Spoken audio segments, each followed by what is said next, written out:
Hello students, आज हम लोग नया टॉपिक स्टार्ट करेंगे। गुरुत्वीय त्वरण पर अपकेंद्रीय बल का प्रभाव या effect of centrifugal force on gravitational acceleration, यानी जो पृथ्वी का गुरुत्वीय त्वरण होता है जिसे हम जी से डिनोट करते हैं, उस पर सेंट्रीफ्यूगल फोर्स या अपकेंद्रीय बल जो कि एक फिक्टिशियस फोर्स या आभासी बल है, उसका क्या प्रभाव पड़ता है, ये आज हम उसकी एनालिसिस करेंगे। तो उसके लिए हम सबसे पहले जो हमने ये एक्सेलरेशन के लिए रोटेटिंग रेफरेंस फ्रेम में जो फॉर्मूला डिराइव किया था कि a dash is equal to a minus 2 omega cross v dash minus omega cross r dash, इसका यूज कर रहे हैं। तो ये फॉर्मूला यहाँ पर मैंने लिखा है। तो अपकेंद्रीय प्रभाव को देखने के लिए हम क्या करेंगे कि पिंड को स्थिर अवस्था में मानेंगे, क्योंकि जैसा कि पहले कहा था कि जब दोनों प्रकार के बल या टर्म्स आ रही हैं, omega cross V dash Coriolis बल के कारण है और ओमेगा क्रॉस आर डैश अपकेंद्रीय बल के कारण है। लेकिन अपकेंद्रीय बल के एक्सप्रेशन में ओमेगा स्क्वायर की टर्म हो जाती है, जबकि कोरोलियस बल के एक्सप्रेशन में केवल एक ओमेगा आता है और ओमेगा की वैल्यू बहुत छोटी होती है, 10⁻⁻⁴ रेडियन पर सेकंड की कोटि की होती है, उसकी रेंज की होती है। तो ओमेगा स्क्वायर करेंगे वो और भी छोटा हो जाएगा। तो जब दोनों बल कार्य कर रहे होते हैं तब हम क्या करते हैं, अपकेंद्रीय बल के प्रभाव को नगण्य मान लेते हैं, जैसा कि हमने पहले के केसेस में किया है। लेकिन जब अपकेंद्रीय बल का प्रभाव देखना है तो हम इस टर्म को जीरो करना चाहेंगे, और वो टर्म जीरो कब होगी, जबकि पिंड का वेग जीरो हो या शून्य हो, वेलोसिटी जीरो हो, और वो उसका मतलब है कि पिंड स्थिर अवस्था में हो। कोरोलियस बल जो है वो केवल गतिशील पिंडों पर लगता है। अगर पार्टिकल या बॉडी मूव कर रही है केवल तभी कोरोलियस बल लगेगा। अगर पिंड स्थिर है तब कोरोलियस बल कार्य नहीं करता। तो इसलिए हम जब अपकेंद्रीय बल का प्रभाव देखना है तो हम ये मान लेते हैं कि पिंड, कोई भी पिंड जो है P, वो लैम्डा लेटिट्यूड या लैम्डा अक्षांश में स्थिर अवस्था में है, यानी उसका v डैश है वो जीरो है। तो ये टर्म जीरो हो जाएगी और a dash is equal to a minus omega cross r dash बचेगा हमारे पास। ये अपकेंद्रीय बल के प्रभाव के कारण ये टर्म आई है। अब गुरुत्वीय त्वरण पर देखना है, इसलिए हम a को g से रिप्लेस कर देंगे। तो g डैश यानी रोटेटिंग फ्रेम में, यानी कि जैसे पृथ्वी पर गुरुत्वीय त्वरण का जो मान होगा वो अगर घूर्णन नहीं कर रहा होता, जड़त्वीय निर्देश तंत्र होता, उस समय गुरुत्वीय त्वरण g माइनस ये एक extra term omega cross r dash. अब हमें ओमेगा और r डैश की वैल्यूज पुट करनी है। आपको पूरा निकाल कर दिखाना होगा, लेकिन हम पहले ही ये निकाल चुके हैं और जितने भी हम बार बार केसेस कर रहे हैं उसमें हम ये डायरेक्ट लिख रहे हैं। तो इसी तरह से आपको ओमेगा के लिए और r डैश के लिए जो टर्म्स है वो लिखनी पड़ेंगी। जैसे ओमेगा की वैल्यू हमने ये लास्ट टर्म पे निकाली थी, वो वैल्यू हमने ओमेगा की रख दी है j dash omega cos lambda plus k dash omega sine lambda, और r dash is equal to minus j dash capital R sine lambda cos lambda plus k dash R cos square lambda. यहाँ जो capital R है वो पृथ्वी की त्रिज्या है, radius of earth. तो अब इस एक्सप्रेशन में ओमेगा और r डैश की वैल्यू पुट करेंगे। तो पहले एक ओमेगा को हमने एज सच रख लिया है और ओमेगा की ये वैल्यू पुट कर दी है इस एक्सप्रेशन में। क्रॉस प्रोडक्ट होगा r डैश के साथ, तो ये r डैश की वैल्यू। अब हमें क्रॉस प्रोडक्ट सॉल्व करना है, तो इसी तरह से हम करेंगे कि i, j और k साइक्लिक ऑर्डर में होंगे। तो i क्रॉस j k के बराबर होता है, j क्रॉस k i के बराबर और k क्रॉस i j के बराबर। सिमिलर प्रोडक्ट क्रॉस प्रोडक्ट होंगे वो जीरो होते हैं, यानी i क्रॉस i जीरो होगा, j क्रॉस j है वो जीरो होगा और k क्रॉस k ये भी जीरो होगा। इसी तरह से डैश के लिए, डैश का मतलब है s डैश रेफरेंस फ्रेम है, उसमें लिख रहे हैं। तो अब हम सॉल्व कर लेते हैं इसको।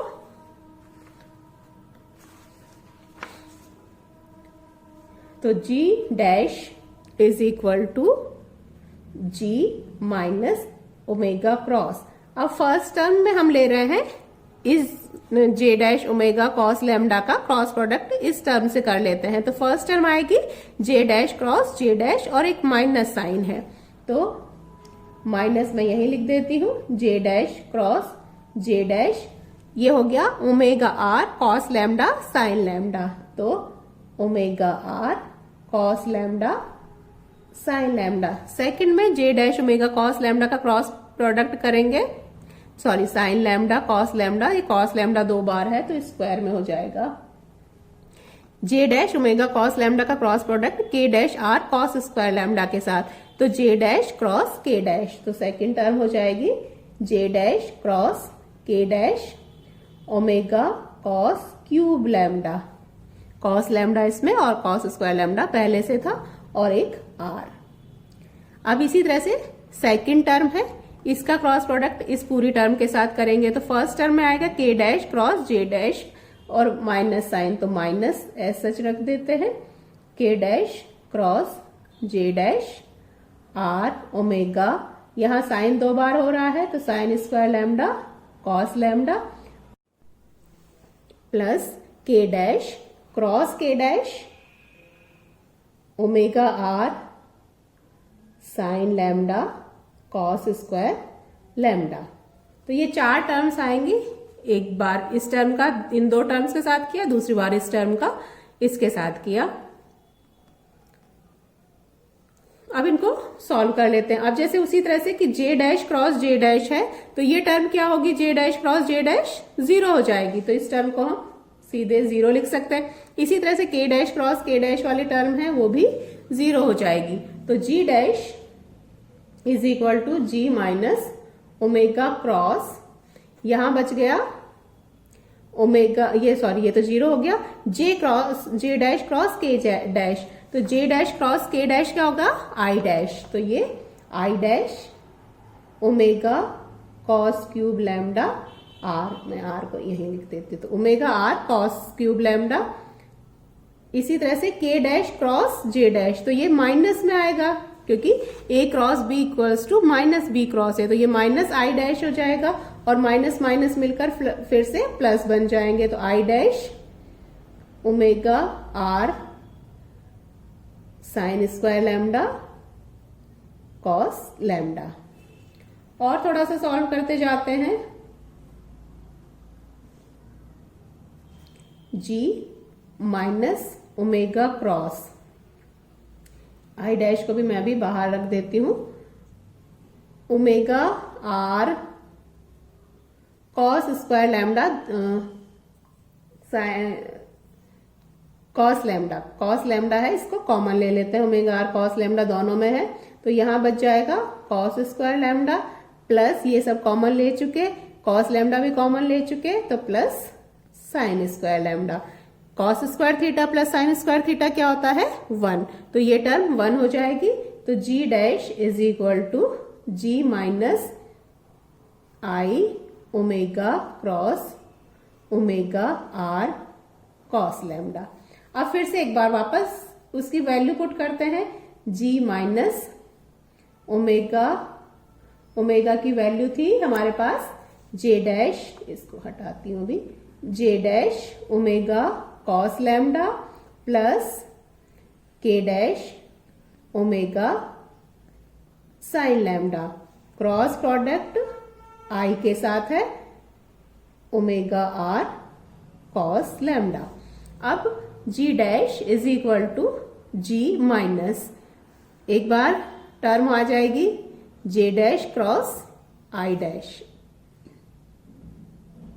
आई डैश में ये, तो J dash cross I dash omega square R cos square lambda, ये फर्स्ट टर्म हो जाएगी, माइनस साइन पहले से है जो K dash cross I dash omega square R sine lambda cos lambda, यानी G dash is equal to G minus, J cross I क्या होगा, आई क्रॉस जे तो होता है के, तो माइनस के साथ में हो जाएगा, एक माइनस और आएगा, ये माइनस माइनस मिलकर प्लस हो जाएगा, K dash omega square R cos square lambda minus K cross I J के बराबर होगा तो J dash omega square R sine lambda cos lambda. अब जी क्या है, ये वैसे अगर कोई भी पिंड है उस पर किस दिशा में लगता है, हमेशा ऊर्ध्वाधर नीचे की ओर। कोई भी पिंड है वो हमेशा पृथ्वी के गुरुत्वाकर्षण के कारण नीचे की ओर गिरेगा। तो नीचे की ओर का मतलब ऊर्ध्वाधर ऊपर की ओर हमने प्लस के डैश डायरेक्शन मानी है, तो ऊर्ध्वाधर नीचे की ओर क्या होगी, माइनस के डैश डायरेक्शन। तो जी डैश को हम लिख सकते हैं माइनस, मैग्नीट्यूड अगर जी है और डायरेक्शन हो गई minus K dash plus K dash omega square R cos square lambda minus J dash omega square R sine lambda cos lambda. तो G dash is equal to minus K dash हम बाहर ले लेते हैं, क्योंकि minus K dash वास्तव में पिंड की अगर घूर्णन तंत्र नहीं होता तो पिंड का गुरुत्वीय त्वरण ऊर्ध्वाधर नीचे की ओर ही लगता है, यानी माइनस के डैश डायरेक्शन में। तो ये दोनों के डैश की टर्म्स है, तो ये हो जाएगा G minus omega square are